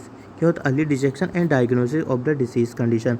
उसमें क्या होता है कि हम अर्ली डायग्नोसिस और स्क्रीनिंग वगैरह जितने भी सारे स्क्रीनिंग टेस्ट होते हैं वो सारे सेकेंडरी प्रिवेंशन में आते हैं। ठीक है, और टर्सरी प्रिवेंशन होता है कि मतलब रिहेबिलिटेट करना है। जैसे ही आपका रिहेबिलिट करना है, जैसे रिहेबिलिटेट का मैं आपको जैसे आपका कभी कुछ एक्सीडेंट वगैरह हो रखा है, तो जिसकी वजह से क्या होता है कि एक टाइम के बाद क्या होता है कि आप रिहेबिलिटेट हो जाते हैं, आपका जो भी फ्रैक्चर वगैरह होता है वो ठीक हो जाता है। तो वो कंडीशन क्या होता है, रिहेबिलिटेट हो जाता है। ठीक है, रिहेबिलिटेट हो जाता है मतलब क्या होता है कि जैसे किसी को डिसीज़ कंडीशन भी हुआ था उसको हम क्या कहते हैं, धीरे धीरे रिहेबिलिटेट करते हैं, मतलब normal back to normal condition में लेके आते हैं। उसी को हम टर्सरी प्रिवेंशन कहा जाता है। ठीक है, क्या कहा जाता है, उसी को हम बोला जाता है टर्सरी प्रिवेंशन कहा जाता है। ओके फ्रेंड्स, तो ये चीज़ें आपको अच्छे से ध्यान रखना है कि क्या चीज़ें क्या नहीं है। वो जो हमारा क्या बोलते हैं उसे, फिजियोलॉजी क्या बोलते हैं, फिजियोलॉजी होता है हमारा, वही आपकी कंडीशन में देखने को मिलता है कि आपको बैक टू नॉर्मल कंडीशन में हेल्पफुल करता है। ओके, बात करें 59 नंबर का जो क्वेश्चन रहने वाला है हमारा, क्या रहने वाला है, यहाँ पे आपसे कभी कभी एग्जाम्पल के तौर पे भी दिया जाता है। ठीक है, तो आपकी क्या है कि सेकेंडरी प्रिवेंशन की क्या एग्जाम्पल है, प्राइमरी के क्या एग्जाम्पल है, प्राइमरी के क्या एग्जाम्पल है और टर्सरी के क्या एग्जाम्पल आते हैं। ठीक है, एग्जाम्पल भी अच्छे से रीड आउट करके जाइएगा। एग्जाम्पल कभी कभी आपसे क्वेश्चन पूछ लिया जाता है कि यदि किसी पेशेंट का एक्सीडेंट हो रहा है और हम उसको हेल्थ एजुकेशन दे रहे हैं हेलमेट के रिगार्डिंग, तो वो कौन से प्रिवेंशन में आएगा, तो आपको प्राइमरी प्रिवेंशन में आएगा। जो हमारा इम्यूनाइजेशन होता है वो किस में आता है, कि इम्यूनाइजेशन हमारा प्राइमरी प्रिवेंशन में आता है। ऐसे एग्जांपल ये देते हैं, जैसे दिया जाता है जैसे ब्रेस्ट फीडिंग, और जैसे ब्रेस्ट सेल्फ एग्जामिनेशन है और टेस्टिकुलर एग्जामिनेशन का जो हमारा स्क्रीनिंग टेस्ट है वो किस में आता है, तो हमारा सेकेंडरी प्रिवेंशन में आएगा। तो ठीक है, ऐसा है। फिजियोथेरेपी जो होता है वो हमारे टर्सरी में आता है। फिजियोथेरेपी होता है मतलब हम फिजियोथेरेपी कर रहे हैं पेशेंट का, तो वो हमारे टर्सरी में आएगा। ठीक है, तो ये चीज़ आप अच्छे से रीड आउट करके जाइएगा। मूव ऑन करते हैं नेक्स्ट नंबर के क्वेश्चन पे। What is the important elements to be consider while planning the practical examination. क्या लिखा हुआ है फ्रेंड्स, पढ़िएगा। What is the important elements to be consider while planning the practical examination. तो learning objective of the students, मतलब यदि practical examination conduct हो रहा है तो हम learning objective of the students, छात्रों को सीखने का उद्देश्य होना चाहिए। प्रैक्टिकल का मतलब यही होता है कि स्टूडेंट्स जो होते हैं कि उसको अच्छे से वो चीज़ें क्या हो जाती है, लर्न हो जाती है। एबिलिटी ऑफ द स्टूडेंट्स नहीं होता, छात्रों की उपलब्धता पर डिपेंड नहीं करता है। परीक्षा को कौशल का स्किल ऑफ द एग्जामिनर का स्किल डेवलप करने से क्या फ़ायदा है, हम तो प्रैक्टिकल बच्चों के लिए करवा रहे हैं ना, तो बच्चों पे इफेक्ट होना चाहिए। Theoretical knowledge of the students, नहीं थ्योरेटिकल नहीं होता है। थ्योरेटिकल तो आप बुक से भी रीड आउट कर सकते हैं, बट जो प्रैक्टिकल होता है वो लर्निंग ऑब्जेक्ट होता है। मतलब एक अच्छे तरीके से किसी भी चीज़ को गेन करना, किसी भी चीज़ के बारे में नॉलेज लेना है तो उसके हम प्रैक्टिकल करवाते हैं। जैसा आपने अपने नर्सिंग प्रोफेशन में भी देखा होगा, वहाँ पे भी हम बहुत सारी चीज़ें क्या है कि डेमोस्ट्रेट और प्रैक्टिकल करवा के ही हम अब समझ पाते हैं। तो मूव करते हैं हमारे नेक्स्ट क्वेश्चन पे कि नेक्स्ट क्वेश्चन क्या रहने वाला है। लिखा हुआ है 60 नंबर का जो क्वेश्चन है, the primary cause of the COPD chronic obstructive pulmonary disease is. जो सीओपीडी का क्या है क्वेश्चन रहने वाला है। सीओपीडी क्या होता है, सीओपीडी में क्या देखने को मिलता है आपका जो लंग्स वगैरह होता है उसमें क्या एनलार्जमेंट देखने को मिलता है आपके जो वहाँ पे क्या होता है एनलार्जमेंट देखने को मिलता है, जिससे आपका आपने सुन के रखा हो सीओपीडी में क्या देखने को बैरल चेस्ट देखने को मिलता है। क्या देखने को मिलता है, बैरल चेस्ट देखने को मिलता है, मतलब आपका जो चेस्ट का साइड वो इंक्रीज़ हो रखा है। तो भाई पूछा है इसमें कि प्राइमरी कोर्स क्या होता है। तो मेरे जो भाइयों होते हैं जो क्या कहते हैं कि बहुत ज़्यादा सिगरेट पीते हैं, तो उनको क्या है कि सिगरेट नहीं पीना है। आपको फर्दर इन्वेस्टिगेशन और फर्दर सीओपीडी होने के 101% चांस होते हैं कि आपको सिगरेट स्मोकिंग पीने से क्या होता है कि आपको सीओपीडी हो जाता है। देखो फ्रेंड्स, एक चीज़ मैं बता दूं कि सिगरेट स्मोकिंग से इंजरी आपकी हेल्थ पे बहुत ज़्यादा इफेक्ट आपको देखने को मिलता है। ज़रूरी नहीं है कि आपको सीओपीडी हो, बट आगे इन फ्यूचर में आप तो अभी तो बहुत अच्छे से और बहुत मस्त तरीके से सिगरेट पीते हैं, बट आने वाले फ्यूचर में आपके लिए काफ़ी ये हानिकारक होने वाला है। क्योंकि देखो, यदि आप अभी सिगरेट पी रहे हो तो इसका इफेक्ट आपको आज नहीं मिलेगा, कल भी नहीं मिलेगा। हो सकता है आपको आने वाले अपकमिंग ईयर में 6 मंथ, 1 ईयर या 5 ईयर बाद आपको ये चीज़ें देखने को मिलेगी और फिर आपको रियलाइज़ होगा, फिर आपको बहुत ज़्यादा ही रिग्रेट होगा। तो मेरी सबसे एक विनती ज़रूर है कि जो भी मेरी वीडियो को देख रहे हैं और यदि वो सिगरेट स्मोकिंग करते हैं, चाहे वो मेल हुआ चाहे वो फीमेल हुआ, तो प्लीज़ आप सिगरेट स्मोकिंग अभी छोड़ दीजिएगा। और काफ़ी आपके लिए हेल्पफुल नहीं रहने वाला है। इससे तो अच्छा आप और कुछ खा लीजिए, बादाम पिस्ता खा लीजिए, तो उससे क्या है कि आपको आपका माइंड भी साफ होगा और आपको एनर्जी भी प्रोड्यूस होगी। तो please quit the smoking right now. ठीक है फ्रेंड्स, मूव करते हैं नेक्स्ट क्वेश्चन पे। 61 नंबर का जो क्वेश्चन रहने वाला है वो क्या रहने वाला है।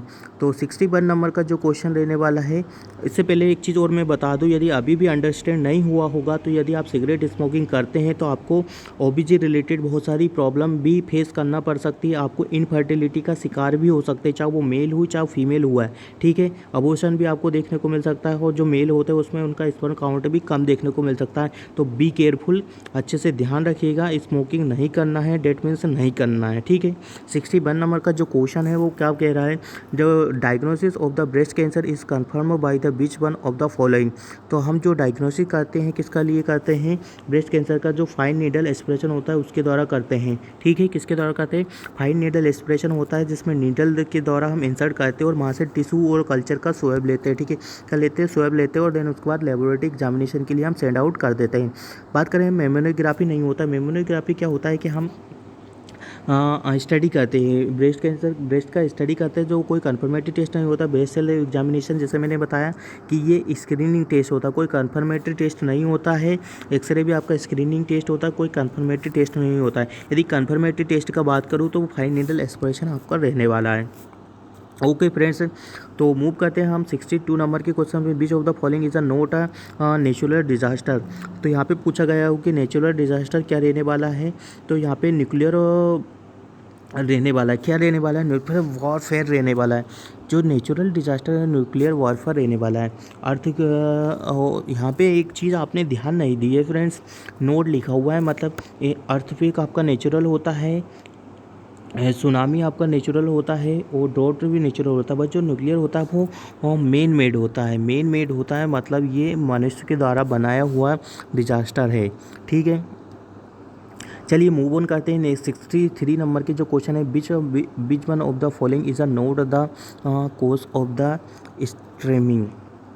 ठीक है, जो हकलाता है बंदा उसका जो कोच है वो कौन सा नहीं रहने वाला है। ठीक है, तो यहाँ पे स्ट्रेस होता है तो भी पर्सन क्या करता है कि कभी कभी अपना जो स्पीच का जो फ्लो में बोलता है वो कभी कभी क्या होता है, हकला जाता है, ब्रेन इंजरी हो जाता है। ठीक है, यदि ब्रेन इंजरी हो जाता है तो ओबियसली सिंपल सा बात है, आपका ब्रेन सारे ही आपके जो बॉडी और जो भी आप वर्क एक्टिविटी करते हो, स्पीच सेंटर होता है आपके ब्रेन में लोकेटेड होता है, तो उससे भी आपको देखने को टंग टाई होता है। यदि टंग भी आपका टाई होता है तो आप अच्छे से क्या करेंगे, बोल नहीं पाएंगे। ठीक है,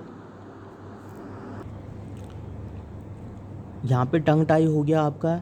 देन उसके बाद बात करूँ कि यहाँ पे जो राइट आंसर आपको क्या देखने को मिलेगा, जो राइट आंसर आपको देखने को मिलेगा एनोरेक्सिया नर्वोसा। ठीक है, क्या राइट आंसर मिलेगा, तो जो एनोरेक्सिया नर्वोसा है वो उसको आपके लिए क्या देखने को मिलेगा, यहाँ पे राइट आंसर आपके लिए देखने को मिलेगा। ठीक है, which of the following is a not the cause of the stemming, मतलब एनोरेक्सिया नर्वोसा। अब यदि मैं बात करूँ फ्रेंड्स, जो एनोरेक्सिया नर्वोसा होता है इसमें क्या कंडीशन देखने को, तो ये एक मेंटल डिसऑर्डर होता है जिसमें क्या लगता है कि यदि हम ज़्यादा खाना खाएंगे तो हमारा वेट गेन हो जाएगा।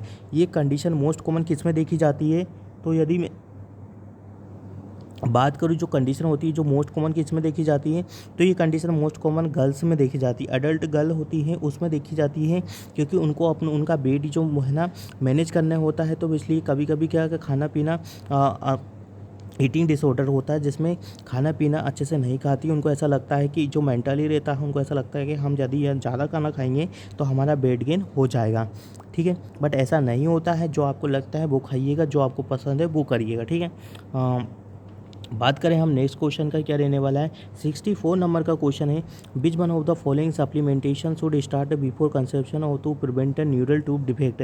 तो जैसा मैंने बताया कि हम कौन सा स्टार्ट कर देते हैं बिफोर द कंसेप्शन, जैसे प्रीप्लान, जिसका किसी का प्रेगनेंसी रहता है, तो हम उसमें क्या करते हैं, फोलिक एसिड का जो टैबलेट रहता है वो हम क्या करते हैं, लेडीज़ को देते हैं, ठीक है। टैबलेट जो होता है लेडीज़ को हम देते हैं, जिसकी वजह से क्या होता है कि जो न्यूरल ट्यूब डिफेक्ट होता है वो बच्चे में मिनिमाइज़ हो जाता है, और आने वाले अपकमिंग जनरेशन वो हमारा हेल्दी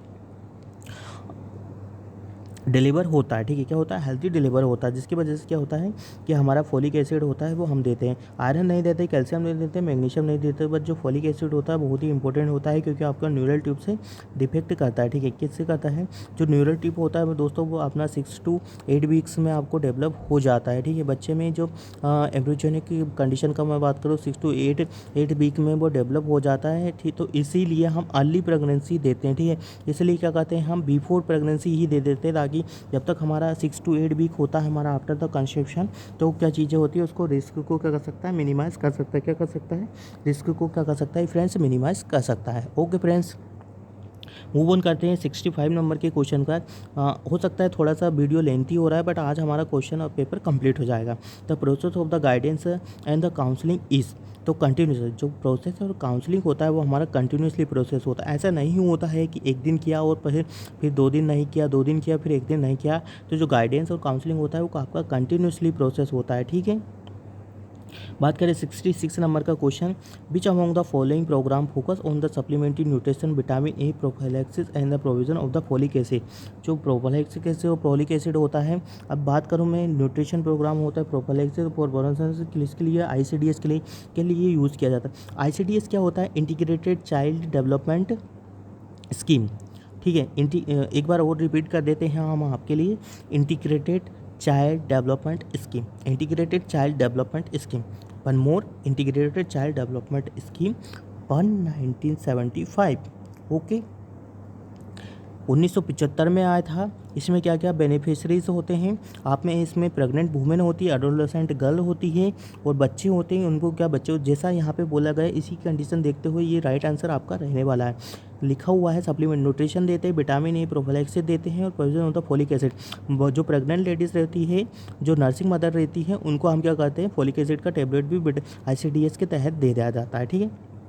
ICDS के तहत ही क्या होता है, आंगनबाड़ी का क्या होता है, रिक्वायरमेंट आपको देखने को मिलता है, ठीक है। आंगनबाड़ी का जो होता है वो ICDS के ही तहत उनका रिक्वायरमेंट देखने को मिलता है।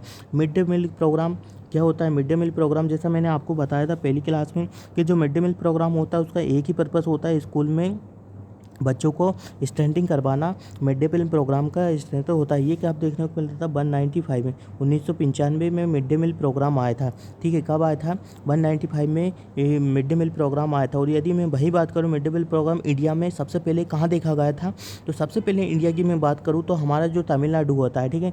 तमिलनाडु में आपको सबसे पहले mid day meal program apply हुआ था। कुछ एडिशनल पॉइंट है, अच्छे से याद करिएगा। बाल बाली न्यूट्रिशन प्रोग्राम भी आपको कब देखने को मिलेगा, तो ये भी 1970 में देखने को मिला था।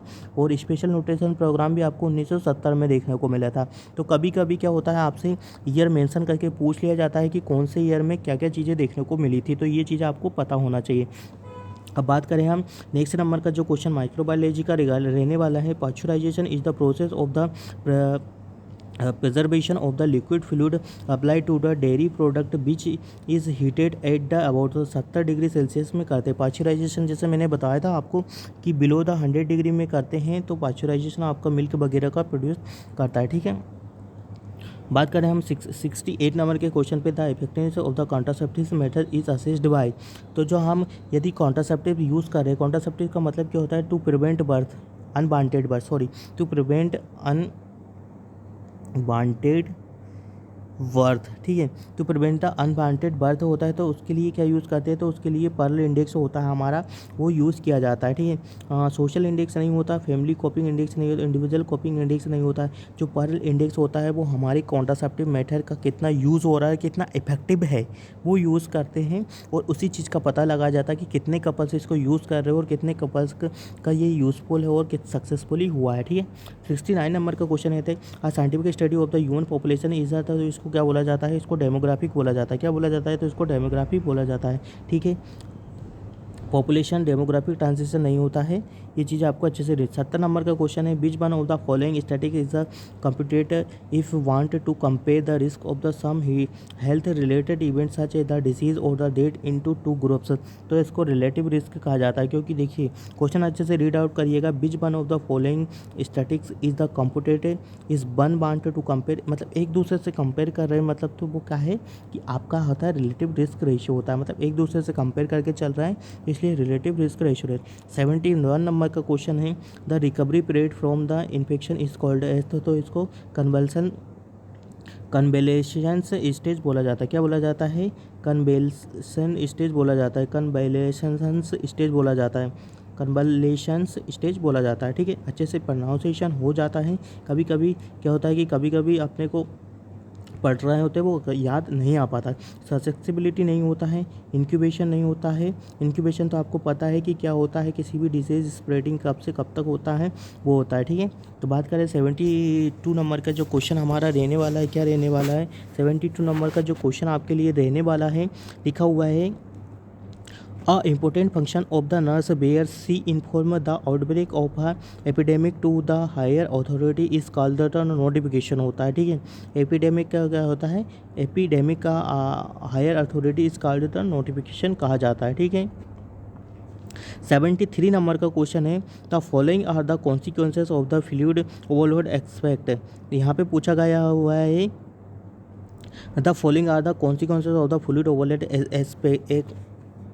एक्सेप्ट पूछा गया, मतलब तीन तो होंगे, वो एक कौन सा नहीं होता, इंक्रीज ग्लोमेरुलर फिल्ट्रेशन रेट, यदि आपका क्या है कि फ्लूइड ओवरलोड हो रहा है तो आपका ग्लोमेरुलर फिल्ट्रेशन इंक्रीज वर्क हो तो ब्रीथिंग हो जाता है, पुअर बॉन्डिंग हीलिंग होता है, इम्पेड कॉग्निशन देखने को मिलेगा। बट यहाँ पे क्वेश्चन किसके एक के अतिरिक्त अन्य लिमिटेड तरल पदार्थ के अधिकार परिणाम है, हाँ इंक्रीज ग्लोमेरुलर फिल्ट्रेशन रेट होता है, तो वो चीज़ नहीं होता है आपको, ठीक है। The following are the consequences of the fluid overload, यदि हो जाता है तो इंक्रीज नहीं होता, डिक्रीज होता है, ठीक है।